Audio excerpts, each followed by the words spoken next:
Hi folks, I'm back and Tobbs Talk is back. Tobbs Talk is presented by Thomas and Ferris right here on Greenlight Channel 2. I'm Jake Donnelly, and because I'm back, that means that the Tobbs must have won, and it means that Pat Logan's hair here must be doing its trick. Ugh. Anyways, we're going to send that out to Locks of Love after the season is over, but we're going to have to wait at least 2 more games as the Tobbs swept the Edenton Steamers in round 1 of the CPL playoffs. How'd they do it? Well, in game 1, the Tobbs won 7-6 at home at historic Fleming Stadium. They scored 2 runs in the bottom of the first inning, and the pitcher for the Tobbs, Christian Slasnick, was really rolling. In fact, he did not allow a single base runner until the top of the 3rd inning, when with 1 out, Nick Kranick ended that streak in a pretty big way, launching a solo shot over the right field wall and cutting the deficit in half at 2-1. The score would stay 2-1 until the top of the 6th inning, when Slasnick started to tire. He actually had the bases loaded with 1 out and allowed a run to come home. And that was the end of his night, a 2-2 ball game with 2 outs in the top of the 6th inning. And that is when head coach of the Tobbs, Justin Hay, called on Cameron Langfelds to try to get out of the sticky situation. And he did just that with a strikeout, ending the inning with the bases loaded to the number 9 batter for the Edenton Steamers. The Tobbs rewarded that a couple of innings later when, in the bottom of the 7th inning, they scored 3 runs off of the reliever Alex Posey for the Steamers. The big hit coming off of the bat of who else? Ben Schmucker with 2 outs. He hit a double just inside the 3rd baseline, driving home 2 runs and giving the Tobbs at that time a 5-2 lead. The Tobbs would tack on 2 more runs in the bottom of the 8th inning, the 7th run coming home on an check swing off of the bat of Seth LaRue, and it seemed like that was just going to be some insurance runs and everything was going to go fine, as Cameron Langfelds was really just motoring through the Steamers lineup.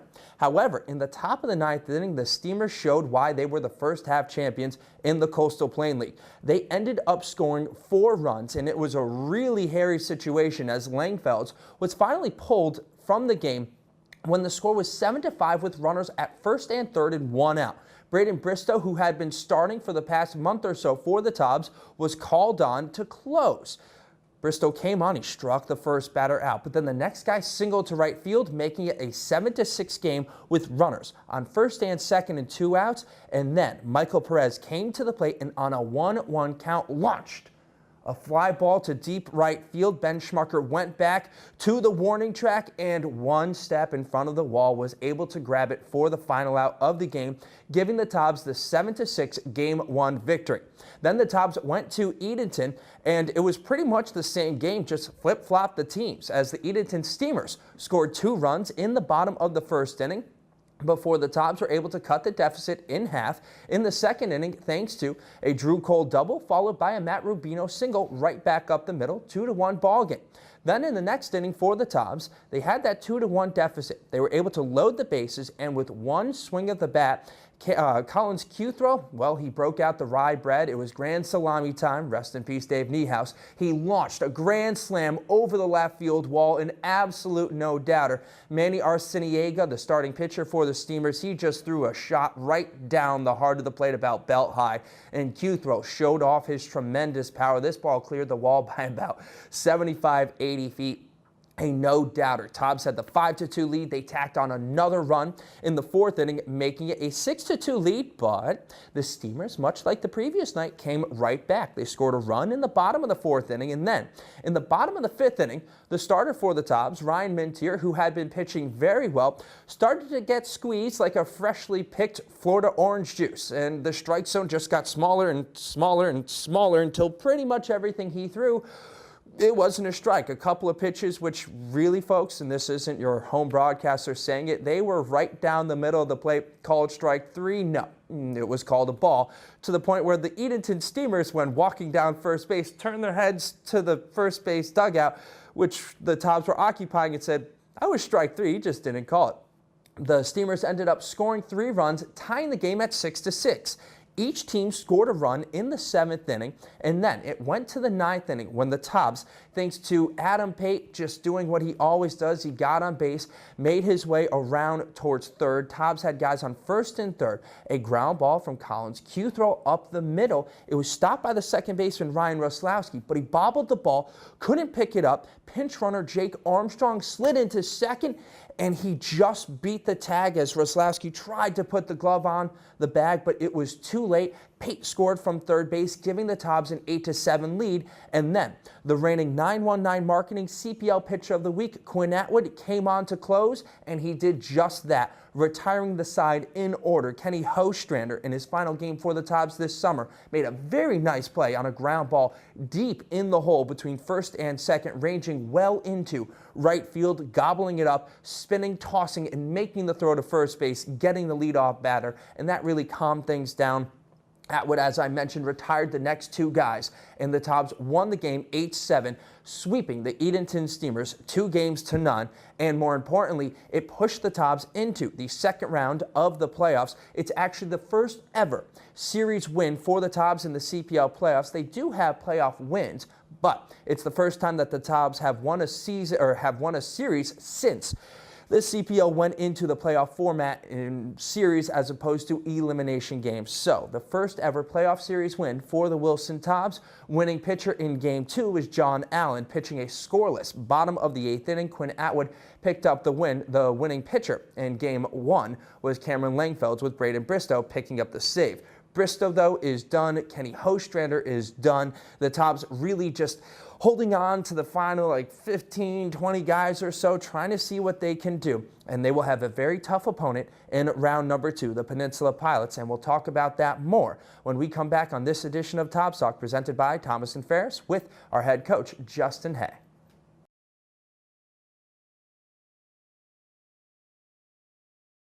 Well, the last time we spoke, the Tobs were at 10-10. Now they're at 12-10. They've won their last 2 games. They defeated the Martinsville Mustangs a couple nights ago, and then 2 nights ago, they defeated the Morehead City Marlins in Morehead City. That game against the Mustangs was a really weird game. It was here at Fleming Stadium. The Tobs were down 1-0 until the bottom of the 6th inning, when the Tobs had a runner on with 1 out, and Seth LaRue came to the plate and hit what looked like a routine fly ball down the left field line. However, the Mustangs left fielder Adam Goss was unable to locate the ball. It fell in and ended up as a double for LaRue, and the Tobs had guys on second and third with 1 out. That brought up the cleanup hitter Taylor Nichols, and he popped one up to the second baseman. However, the second baseman couldn't locate the baseball either. It fell in, driving in a run, but Nichols kept on rounding first base despite the fact that LaRue stayed on second, and then the right fielder threw the first baseman threw over to third, and LaRue got tagged out despite the fact that the third baseman didn't actually tag out Seth LaRue.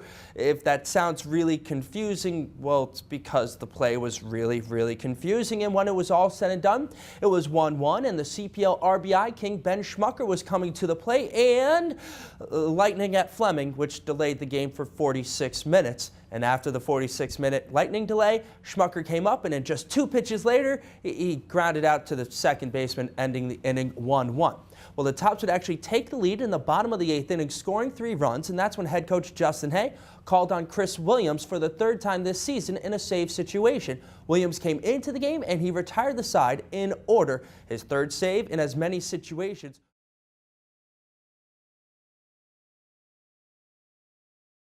And welcome to the playoffs, folks. This is Tobs Talk, presented by Thomas & Ferris right here on Greenlight Channel 2. I'm Jake Donnelly, and the Tobs are in the playoffs with a record of 27-27. That's right.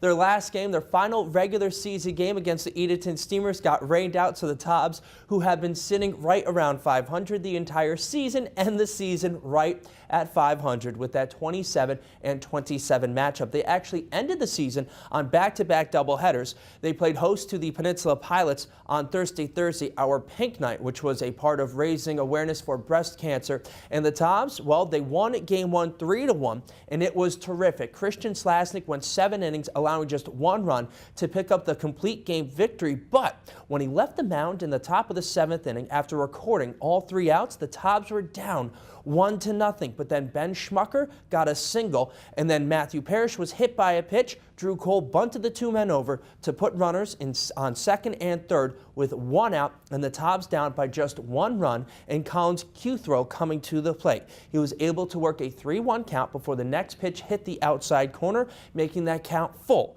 The next pitch was fouled off. I'm in the booth trying to pump things up, trying to lead it in, just looking for that first walk-off hit of the season, and the 3-2 pitch was a hanger, and Collins Cuthro banged it well over the left field wall, over the Fleming Stadium scoreboard for the 3-run walk-off home run, giving the Tops that 3-1 victory.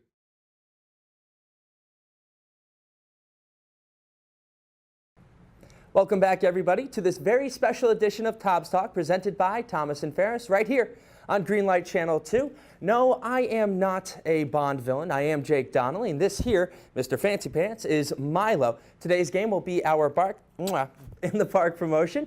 Game time is at 5:05. Gates open at 4 o'clock. It's an exhibition against the Carolina Pirates, and the Bark in the Park promotion is presented by the Maggie Society, which you can look up at maggiesociety.org. It's an adoption agency right here in Wilson, North Carolina, for dogs that are waiting to be adopted.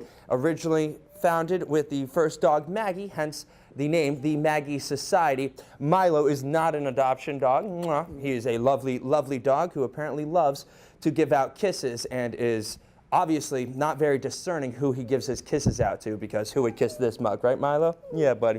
All right, well, back to business, folks. Game time at 5:05. An exhibition today against the Carolina Pirates. Gates open at 4 o'clock. I would like to extend my thanks to Coach Justin Hay of the Wilson Tops for coming in. We'll see you there at Fleming Stadium. 5:05 start, 4 o'clock, gates open. Bark in the Park. Bring your furry friends.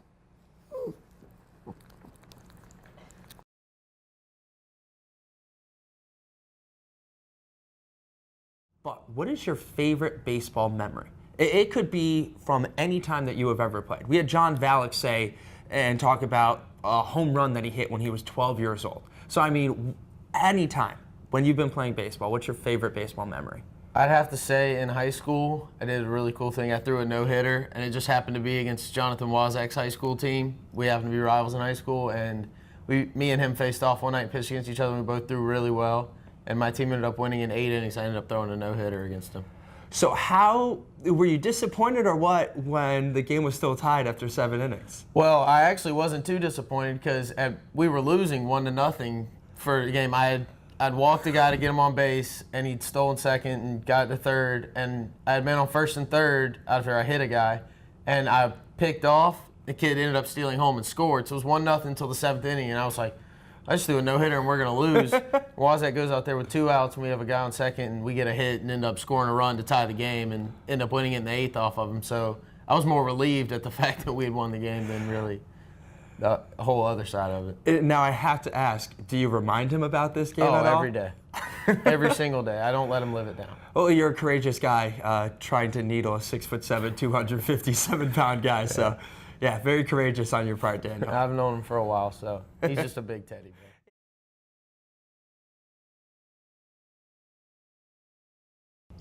And welcome back, everybody, to this edition of Tops Talk. Tops Talk is presented by Thomas and Ferris right here on Greenlight Channel 2. And for the first time this summer, we have a returning player for the Tops, and that's Zach Callahan. If he looks really familiar, it's because Zach was on Tops Talk in our last Tops Talk. Apparently, I can't get rid of you now that you're back on the team, so thanks for coming in this morning. Of course. Are you feeling a little bit better than the last time because you had the day off yesterday? Yes. Yeah, a little bit more energy. Got to relax by the pool, get your energy back up a little bit. Yeah, absolutely. Always good to have that day off. And Zach, if you couldn't tell, really likes his bandanas. He's wearing the Stars and Stripes one.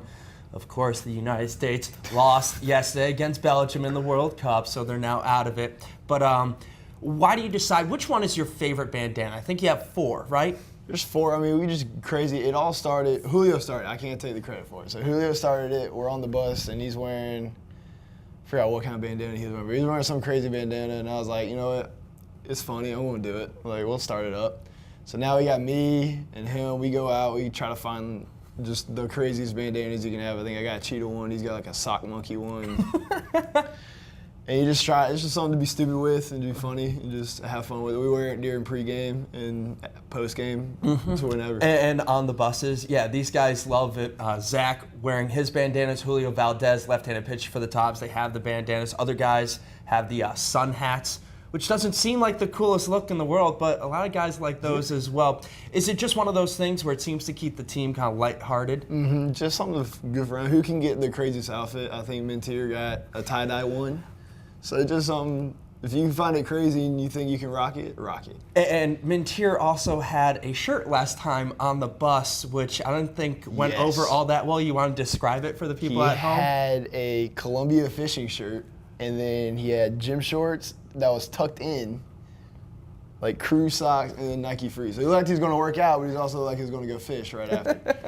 Yeah, it was kind of like a pirate look, too. Oh, just not really the best look in the world. But we have to go back to the baseball for just a second. I mean, it is why we're here after all. And you are playing very well. You came up with a big hit in the game against the Edenton Steamers. Not one of your hardest hits of the season, but it was very well placed. A 2-out, 2-run RBI double, which turned a 1-0 game into a 3-0 game. Take me through that at-bat. You know, it was just 2 outs, just trying to put something hard in play, to be honest. I come from junior college where, you know, we were taught to always take your best swing at anything because that wasn't probably my hardest hit ball, but because I probably took my best swing. And I got fooled. It's like a little changeup, but I got fooled, but because I took my best swing, I got off the end of the bat. And I was able to, you know, flare it out, and luckily where nobody could get to it.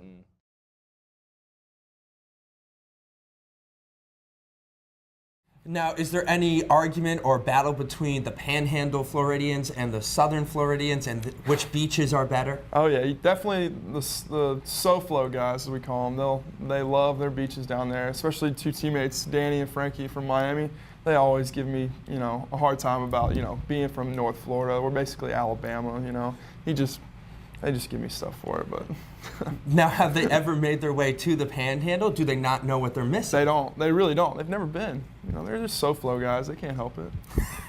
So don't knock it till you try it is what you're trying to say. Exactly. That's exactly. All right. Now to the really, really hard part about this interview right now. What's the best game you've ever pitched out on the mound? Best game, I'd say, my senior year of high school. I threw a 1-hitter. But I had the most strikeouts I've ever had. I had 14 Ks, so it was definitely, I was on that night, and it was a great feeling. So, like I mentioned earlier, you're not the smallest guy in the world. Do you think the fact that you are, 6'4", 6'5", 6'5", and it's not one of those small 6'5" either. It's a healthy 6'5", folks. Do you find that you can intimidate batters when you go out onto the mound?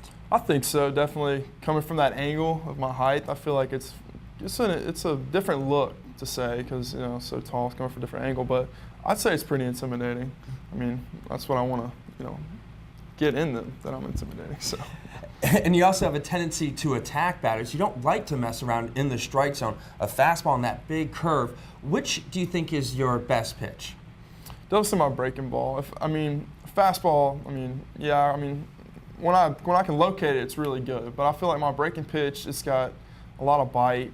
And it's just a big, you know, almost not even really a 12-6, but like 11 to 7. But it's I think it's a really good pitch, and I think that's probably my best one. Definitely my out pitch, for sure. And the view that I had yesterday, right behind home plate at Edenton, in the 2 innings that Michael worked, he allowed 1 run. It was unearned, but that breaking ball has some serious snap to it.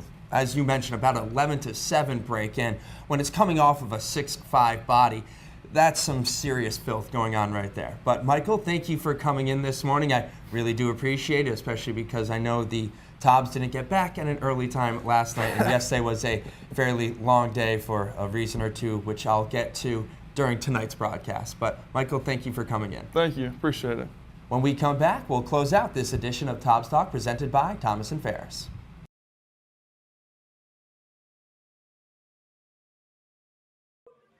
And welcome, everybody. Coming to you live from historic Fleming Stadium, I'm Jake Donnelly, and joining me right now is infielder for the United States Collegiate National Team, Mark Mathias. Mark is out of Cal Poly. And Mark, tell me how you got on this team. When did it really just starting to really boil together? Well, we had a good season at Cal Poly. We finished 45-10, and immediately after the season, I was told I was going to be playing for the California Coast League with the Menlo Park Legends.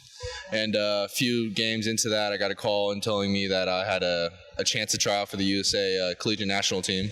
So then I was shipped out, flew out June 19th, and it was a 5-day game tryout. Played really well and got a chance to represent my country. Now, how were the nerves when it came to that 5-day tryout? Well, I knew I had to show myself and play good to make the team, but I didn't really make too much nerve-wracking decisions. I just wanted to do what I've been doing all year, so didn't try to do too much and just stay within myself and stay how I used to play the game all the time. And you're batting over 413 starts for the United States national team. Really doesn't seem like you've had any trouble at all adjusting, but there's always adjustments. What has been the hardest adjustment for you this summer? The hardest adjustment this summer for me was actually this past series against Chinese Taipei. Usually when I hit, I try to look outer half to see the ball deep and hit it to the other side. And the Chinese Taipei hitting coach actually kind of knew that, and they decided to pound me in. So all I would see was soft changeups and splitters away. Then they would pound me fastballs inside. So just make an adjustment to punch my hands inside the ball and stay inside the ball. And I think it was my last at bat against Chinese Taipei. The last game, I hit a double over the third baseman's head. So. And you also had a home run in the game, 10-0 victory for the United States. You drove in 3 runs, more than any other guy on the team. How much easier, if it is easier, how much easier is it batting with this lineup where you know there are just batters 1 through 9 that can really rake? Well, we got Dansby Swanson. He's a leadoff hitter for us. He got most outstanding player at Omaha this year after they won the national championship. So just basically having my 1, 2, 3 hitters getting on. Right now I have them lead off, so I know that I'm always going to have runners on base for me when I get up to the plate. And do you change your approach at all with this lineup, knowing that you're going to usually have guys on base if everything plays out correctly? From hitting leadoff during the season to getting pulled back to cleanup spot now, it's don't really try to change too much about my approach at the plate. Just try to keep doing what I've been doing all year. And what's the thing that's most fun for you playing on the United States national team, whether it be in the game or on the bus, on the road? What's the thing that you enjoy the most? Just being around the best national players around the nation is probably one of the main things. But the most enjoyable thing for me is when the national anthem comes on and I'm on third base with my United States jersey, which is incredible and a great feeling. Did you ever think at any point that you'd be playing for the United States national team? If you asked me in the beginning of the year, my sophomore year, I was going to be playing for the USA National Collegiate Team, I would tell you, wow, that's not going to happen. But I just work hard and effort and playing hard on the field and working hard off the field, and hard work pays off. And speaking of the hard work, it's something that you probably got from your family. And I was with Mark last summer, so I know a little bit about your folks. And your dad drove down to Texas last summer. This summer, though, he doesn't have to drive. Have they been able to make it out to any of the games? Yeah, actually, my dad and both my brothers came up for a week. They just left yesterday, so it was great having them there for me and supporting me. So it's a good thing to look on. Now, have you got any free stuff for the United States national team, or are there any mementos that you're going to take home once this all wraps up this summer? I came over here with a luggage and a big luggage case, and I don't think I'm going to be able to fit all the stuff I've gotten this past week. Oh, no, that's too bad. I'm sorry to hear that. What's the favorite thing when it comes to like the uniform? Is it just the stars and stripes? What really stands out for you this summer thus far? The most important thing for me in the uniform is the USA on my chest. All right. Well, Mark, thank you. I really do appreciate you taking the time, especially here in North Carolina where it's not exactly so cool outside. Thank you. Appreciate it. All right, folks. That'll do it for us here from Fleming. I'm Jake Donnelly. Thank you for tuning in.